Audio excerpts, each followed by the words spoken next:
Medan, kota yang tercinta, kota kita berbakti. Horas, kota Medan, menjuah-juah, menjuah-juah.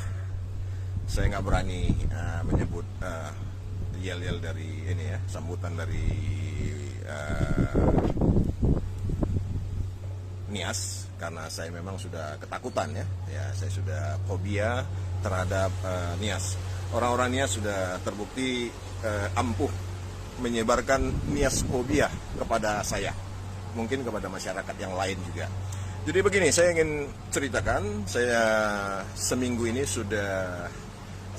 saya sudah diblokir sama Facebook karena laporannya seperti itu. Jadi saat ini saya mau sampaikan kronologis apa yang saya alami sehingga terjadi video yang saya menjadi heboh seperti itu. Dulu saya dikenalkan oleh seseorang, diproyeksikan menjadi seorang wakil ketua Banteng Muda Indonesia Kecamatan Medan Selayang, di mana ketuanya adalah Yami Tema Tirtajaya Laoli. Kemudian Tirta Jaya Laoli meng-SMS saya dan akhirnya kami berjanji berjumpa di restoran Jerman di dekat Tasbih. Saya lupa namanya, restoran Jerman di dekat Tasbih di Jalan Setiabudi. Kemudian saya membawa teman saya, seorang teman saya, etnis Tionghoa, bukan ini ya. Teman saya etnis Tionghoa, ya sahabat saya lah waktu itu kan begitu. Dan kemudian biayanya 700.000 dan dibayar oleh Yami Tema Laoli seperti itu. Saya ingat sekali angkanya. Nah, saya ditraktir seperti itu, otomatis saya berpikir bagaimana membalas budi ini seorang sahabat seperti itu. Dan akhirnya saya berujar, besok-besoknya saya berujar, saya teringat itu hutang budi saya ditraktir 700.000 rupiah. Saya bilang seperti ini, ketua, apakah punya kenalan di Taman Setiabudi Indah di perumahan? Adakah punya relasi? Dan dia bilang, ada bang, Odi Batubara. Waktu itu Sekcam di kantor camat Selayang. Odi Batubara adalah ponakan Yopi Batubara almarhum, yaitu pemilik PT IRA pengembang perumahan Setiabudi Indah Medan 1 dan 2. Dan akhirnya mereka berjanji, maksudnya kami bertiga rapat untuk mengatur segala sesuatunya. Angin kencang ya, mengatur segala sesuatunya. Dan 2014 sambil ini berlalu, saya 2014 berangkat ke Inggris di awal Desember, sekitar tanggal 2. Nah, di awal Desember sekitar 2-3 seperti itu. Dan kemudian Yami Tema Laoli ternyata memiliki kontak dengan Pak Mendiang Yopi Batubara dan menerima kontrak dari Yopi Batubara. Kemudian saya dipanggil oleh Yami Tema Laoli dari Inggris ini. Saya mengerjakannya seperti itu ya, untuk mengeksekusi angkutan sampah, karena profesi saya adalah angkutan sampah swasta, namanya CV Solusi seperti itu. Dan akhirnya karena beliau tidak tahu bagaimana mengeksekusi sampah, akhirnya saya pulang setelah 3 minggu dari sini mengantar anak-anak saya untuk bergabung dengan mamanya yang ambil S3 di sini. Akhirnya saya pulang ke Medan segera 25 Desember untuk mengeksekusi sampah di perumahan Taman Setiabudi Indah Medan 1 dan 2. Saya pulang, saya rekrut orang-orang, saya bangun sistem, termasuk membangun TPA, bekerja sama dengan warga Marga Sembiring ya di Simalingkar B, dan juga ketua PP setempat. Saya nggak mau sebut namanya, ketua pemuda Pancasila seperti itu. Ya, kita bersahabat dengan semua pihak seperti itu. Semua pihak mendapat makanannya masing-masing seperti itu.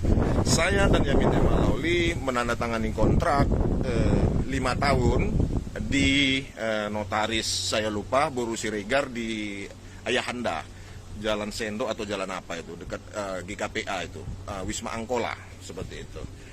Jadi saya menandatangani 5 tahun kontrak seperti itu. Dan saya merekrut orang-orang, Saya bangun sistem saya ya otomatis beda manajemen, beda gaya dan beda cost. Dan cost yang saya karena manajemen saya ahli di situ, otomatis cost bisa saya perkecil karena memang saya bangun sistem yang bagus dan saya sudah adopsi dari barat waktu saya di Australia dan saya di Inggris. Cuman 3 minggu saya pelajari tentang persampahan segera. Di Australia juga sudah 2 tahun saya pelajari. Nah akhirnya saya kembali ke Inggris setelah setahun, sekitar ya lebih kurang setahun itu saya kembali ke Inggris dan kemudian Yamite Malauli menginginkan meng-SMS, bukan meng-SMS, BBM saya bahwasanya dia bilang TPA saya tidak dipertanyakan legal.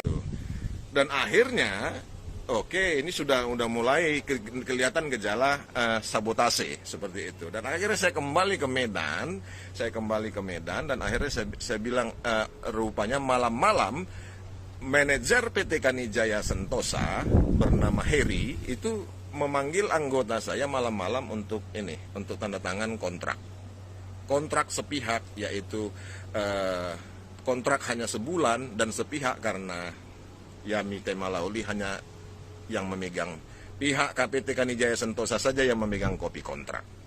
Dan akhirnya dibajaklah anggota saya dan keuntungan saya bukakan di sini 30 juta satu bulan. Profit saya 30 juta dan biasanya saya ini punya invoice 69 juta per bulan kepada PT Kanijaya sebelum di luar kutipan yang lain ada iuran berupa potong rumput ya, potong pohon seperti itu. Ada tagihan berbeda seperti itu. Jadi dia menginginkan. Nah, setelah anggota saya dibajak oleh PT Kanijaya Sentosa, TPA-nya itu juga yang saya bangun kerjasama dengan koordinasi dengan Marga Sembiring di Simalingkar B seperti itu. Nah akhirnya setelah hal tersebut terjadi, saya dibajak, saya dirampasi, saya terpukul. Saya bicara dengan tema Lauli waktu itu, waduh gimana ketua, itu cicilan mobil saya, armada saya ada 1, seperti itu. Dan dia diam saja. Kawan-kawan sekalian, saya mengaku bahwasanya tentu saya frustasi. Waktu itu frustasi, ada takut, ada frustasi karena bapaknya adalah Menteri Hukum dan HAM. Dan ya, tulangnya, pamannya kita tahu siapa. Saya tidak mau ribut, tidak berani ribut persisnya. Tidak berani ribut dan akhirnya saya berpikir kalau saya kerjakan ini, saya harus bayar pengacara untuk hasil yang belum tentu hasilnya.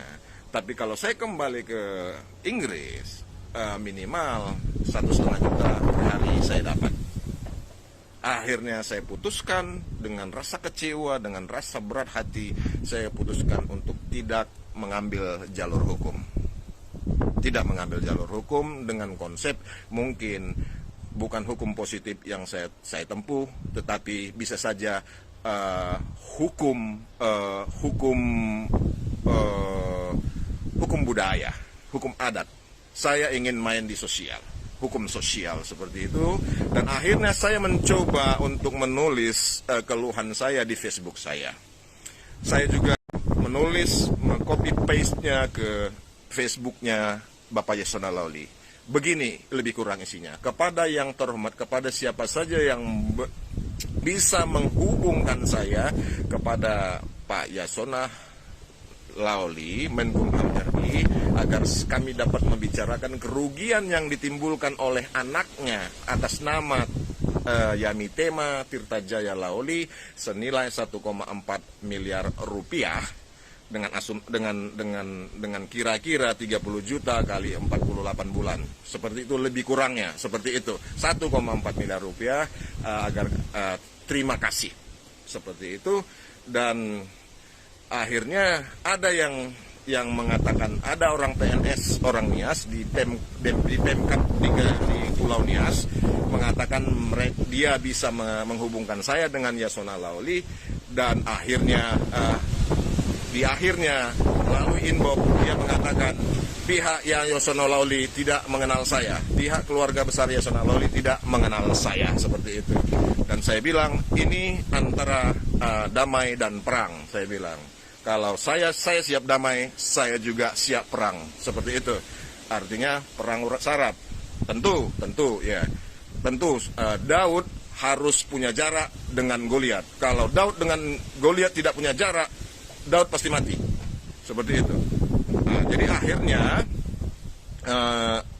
akhirnya saya copy paste juga itu komen permohonan saya itu di grup Facebook Nias Selatan, grup Facebook Nias Barat, dan grup Nias lainnya, beberapa yang lainnya. Saya sampaikan keluhan itu, saya sampaikan permasalahan itu di grup Facebook Nias Selatan, Nias Barat, dan lain-lain. Dan akhirnya di grup Facebook Nias Selatan dan Barat itu saya dimaki-maki oleh orang Nias. Saya dibilang sinaga babi hanya karena itu.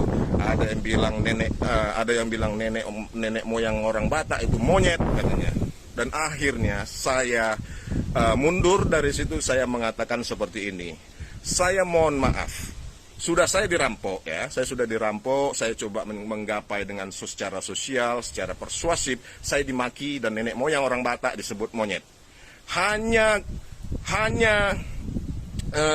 admin grup tersebut yang berhak untuk membantah ini. Seperti itu. Hanya itu. Dan kemudian saya mengatakan seperti ini, saya mohon maaf, saya salah. Tadi saya pikir ada orang Kristen di grup ini, ternyata di grup ini tidak ada orang Kristen, yang ada hanya orang Nias. Saya minta maaf. Saya bersalah, saya bilang seperti itu, dan saya